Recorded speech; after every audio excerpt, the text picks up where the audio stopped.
হে high আসসালামু আলাইকুম কমার্সের স্টুডেন্টরা, আবারও হাজির হয়ে গেছি তোমাদের সাথে ম্যানেজমেন্টের কিছু শর্ট ট্রিক নিয়ে।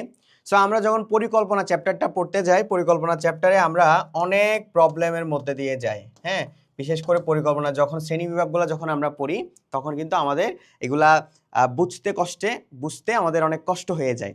তো সেক্ষেত্রে হচ্ছে আজকের এই ক্লাসের মধ্য দিয়ে তোমরা পরিকল্পনা যে স্থায়ী পরিকল্পনা যে মনে রাখার বা একার্থক পরিকল্পনা যে বুঝতে পারবা, সেটা খুব সহজে নোমেনি টেকনিক দিয়ে তোমাদেরকে শিখে দিতে পারবো। হাই, আমি বাহাদুর হৃদয় পড়াশোনা করছি ঢাকা বিশ্ববিদ্যালয় এফবিএসে। বিগত 4 বছর কমার্সে প্রায় লাখখানিক শিক্ষার্থীর একাডেমিক অ্যাডমিশন জার্নির অংশ হয়েছি।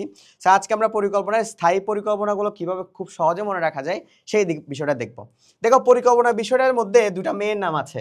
একটা হচ্ছে পরি, হ্যাঁ, পরি মানে হচ্ছে ভাই বিশেষ, আর কল্পনা মানে হচ্ছে চিন্তা। তার মানে বর্তমানে বসে যখন আমরা ভবিষ্যৎকে নিয়ে একটা বিশেষ চিন্তায় মগ্ন থাকি সেটাকে আমরা বলি কি পরিকল্পনা। অথবা অ্যালেন একটা কথা বলেছিলেন যে planning is a trap to capture the future. তার মানে বর্তমানে বসে যখন আমরা ভবিষ্যৎকে চিন্তা ভাবনা করছি সেটাকে আমরা পরিকল্পনা বলছি। তার মানে পরিকল্পনাকে বলা হয় ব্যবস্থাপনার ফ্রেমওয়ার্ক অথবা ব্যবস্থাপনার ভিত্তি। হ্যাঁ, পরিকল্পনাকে আয়নার সাথে তুলনা করেছিল কে কোনজো ডোনেল। পরিকল্পনাকে মূলত নকশা বা নীল নকশা বলা হয়। হ্যাঁ, প্রত্যেকটা কাজের ভিত্তিকে আমরা মূলত পরিকল্পনা বলি। সেই পরিকল্পনার মধ্যে যখন আমরা শ্রেণী বিভাগের মধ্যে যাই, শ্রেণী বিভাগে যখন পড়ি তখন প্রকৃতিগত শ্রেণী বিভাগ বলতে একটা শ্রেণী বিভাগ আছে। এই প্রকৃতিগত শ্রেণী বিভাগের মধ্যে তিনটা পার্ট আছে। একটা হচ্ছে লক্ষ্য, একটা স্থায়ী পরিকল্পনা, আরেকটা হচ্ছে একার্থক পরিকল্পনা। দেখো, লক্ষ্য আর উদ্দেশ্যের মধ্যে কিন্তু একটা পার্থক্য আছে। লক্ষ্য আর উদ্দেশ্য কি একটা পার্থক্য আছে। যেমন অবজেক্টিভস আর গোল।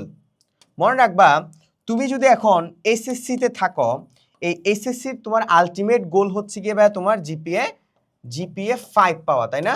জিপিএ 5 পাওয়া। সো এটা হচ্ছে তোমার গোল। এখন এই জিপিএ 5 পাওয়ার জন্য তুমি যে ডেইলি পড়াশোনা করতেছো, ফিনান্স পড়তেছো, মার্কেটিং পড়তেছো, ম্যানেজমেন্ট পড়তেছো, এগুলো হচ্ছে তোমার অবজেক্টিভস অথবা উদ্দেশ্য। তার মানে লক্ষ্য হচ্ছে একটা নির্দিষ্ট কাজ, আর উদ্দেশ্য হচ্ছে মূলত ওই লক্ষ্যে যাওয়ার জন্য যেই কাজগুলো করা হয় সেগুলোকে আমরা মূলত উদ্দেশ্য বলি। সো লক্ষ্য এবং উদ্দেশ্য জিনিসটা আমরা বুঝছি। স্থায়ী পরিকল্পনা কোনগুলো আমরা একটু বোঝার চেষ্টা করি। দেখো, স্থায়ী পরিকল্পনা মনে রাখার জন্য আমি একটা শর্ট ট্রিক তোমাদেরকে দিয়ে দিচ্ছি। এই শর্ট ট্রিকটা তোমাদের অনেক বেশি কাজে দিবে। যেমন আমার একটা বান্ধবী আছে, তার নাম হচ্ছে নিপা। সো আসলে সত্য কথা বলতে সবাই তো সবার ফ্রেন্ড হইতে পারে না, কিন্তু নিপা হচ্ছে ভাই সবার ফ্রেন্ড। সো আমি ওই জন্য নিপাকে বলি, নিপা তুই অনেক কৌশলী। তার মানে নিপার কৌশল। সো এই নিপার কৌশল দিয়ে আমরা আমাদের স্থায়ী পরিকল্পনা মনে রাখবো। কিভাবে? দেখো, যে নি দিয়ে হবে নীতি নিয়ম। ঠিক আছে? তার মানে পরীক্ষা যদি আসে নীতি কোন ধরনের পরিকল্পনা? স্থায়ী পরিকল্পনা। নিয়ম কোন ধরনের পরিকল্পনা? স্থায়ী পরিকল্পনা। প দিয়ে হচ্ছে পদ্ধতি, প্রক্রিয়া, পলিসি। তার মানে পরীক্ষায় যদি আসে পলিসি কোন ধরনের পরিকল্পনা? স্থায়ী পরিকল্পনা। প্রক্রিয়া কোন ধরনের পরিকল্পনা? স্থায়ী পরিকল্পনা। পদ্ধতি কোন ধরনের পরিকল্পনা? স্থায়ী পরিকল্পনা। র দিয়ে হচ্ছে রণকৌশল, আর কৌশল দিয়ে হচ্ছে ভাইয়া তোমার কৌশল অথবা স্ট্র্যাটেজি। তার মানে পরীক্ষায় যদি আসে স্ট্র্যাটেজি অথবা কৌশল, এটা কোন ধরনের পরিকল্পনা? স্থায়ী পরিকল্পনা। ঠিক আছে? স্থায়ী পরিকল্পনাগুলো বেসিক্যালি চেঞ্জ হয় না।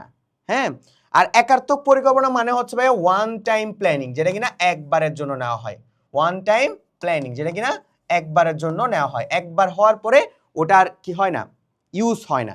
যেমন আমি যদি বলি হচ্ছে বাজেট, হ্যাঁ, বাজেট, কর্মসূচি, হ্যাঁ, এগুলো হচ্ছে আমাদের জন্য কি তোমার একার্থক পরিকল্পনা। এক্ষেত্রে হচ্ছে প্রকল্প, কর্মসূচি, এগুলো হচ্ছে তোমার মূলত কি বিশদ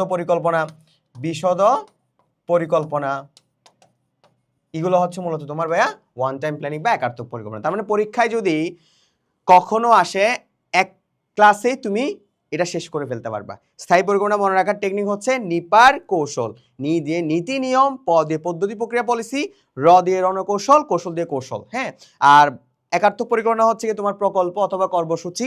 হ্যাঁ, বাজেট বেসিক্যালি হচ্ছে লক্ষ্য, কিন্তু পরীক্ষায় টিচাররা কখনো বাজেটকে লক্ষ্যের মধ্যে রাখেনি, বাজেটকে একার্থক পরিকল্পনার মধ্যে সবসময় রাখে। এই হচ্ছে বিষয়। সো এই একটা ক্লাস করে মিনিমাম তুমি এমসিকিউতে 2টা মার্কস এসএসসিতে পাবা এবং অ্যাডমিশনে 1 মার্কস পাবা ইনশাল্লাহ। আর তোমাদের যাদের একাডেমিক প্লাস অ্যাডমিশন সব কিছু গুছাইতে ইচ্ছে করতেছে, তোমরা যারা 27 বা 28 ব্যাচের স্টুডেন্ট আছো, 28 ব্যাচের জন্য আমাদের ডেডিকেটেডলি একাডেমিক টু অ্যাডমিশনের কোর্স আছে, যেখানে আমরা এইভাবে যেভাবে তোমাকে আমি পড়িয়েছি খুব সহজে মনে রাখার টেকনিক অনুযায়ী, ঠিক তেমনি আমাদের টিচাররা এখানে খুব সহজে মনে রাখার ট্রিক অনুযায়ী শিখিয়েছে। তোমাদের যে accounting, management, marketing, finance, Bangla, ইংরেজি প্রত্যেকটা সাবজেক্ট A to Z গুছিয়ে দেওয়া হয়েছে। এবং তোমরা যারা 27 ব্যাচের স্টুডেন্ট আছো, তোমাদেরও সেম, তোমাদের জন্য আমাদের কি আছে, একাডেমিক টু অ্যাডমিশনের কোর্স আছে। তোমরা চাইলে আমাদের 27 ব্যাচের একাডেমিক টু অ্যাডমিশনের কোর্সটা এনরোল করতে পারো, যেখানে আমরা একাডেমিক অ্যাডমিশন দুটো একসাথে গুছিয়ে দিয়েছি। কোনো জায়গায় তুমি এভাবে পাবা না, সবাই খালি একাডেমিক নিয়ে ব্যস্ত থাকে। সো কোর্সে ভর্তি হওয়ার জন্য এখনই ভিজিট করো হালকা স্ট্রিম ওয়েবসাইট। আসসালামু আলাইকুম।